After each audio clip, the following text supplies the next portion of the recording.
Magandang araw! Tayo po ay gumawa ng banana loaf bread. Meron po ako ditong all-purpose flour, gatas, baking powder, itlog, tsaka syempre meron din ako ditong asukal. Ayan, tsaka syempre yung saging. Pinagsama-sama ko na nga po pala dito lahat yung mga sangkap.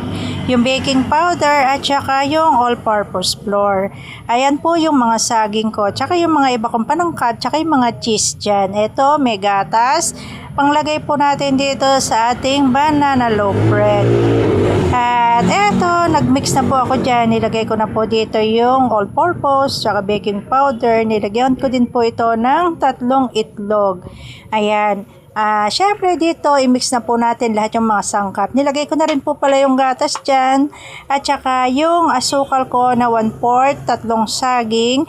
At ito nga po pala ay, ang dami po nito, halos ay kalahating kilo po itong aking ginagawa na all-purpose flour.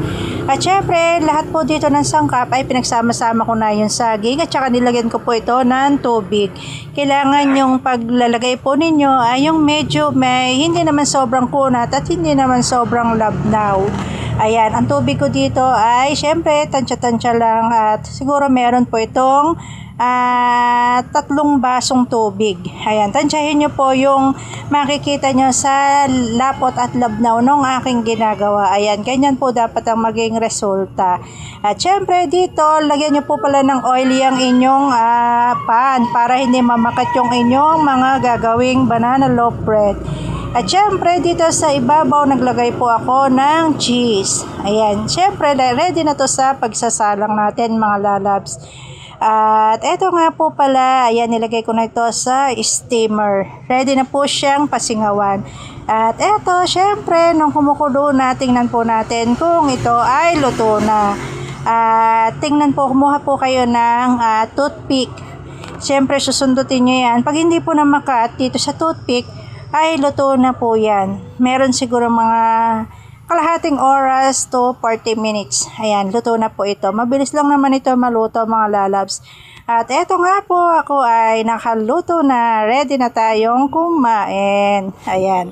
Ito po pala ay napakasarap. Masarap to pang partner sa kape. O diba mga lalabs, ang sarap. O kain po tayo mga lalabs. Ang sarap po nito. Tsaka syempre malambot. O yun lang, maraming salamat po sa walang sawang panonood ng aking mga video at paki-subscribe na rin po ako at paki-share na rin po nang marami po kayong matutunan sa aking video. Bye-bye!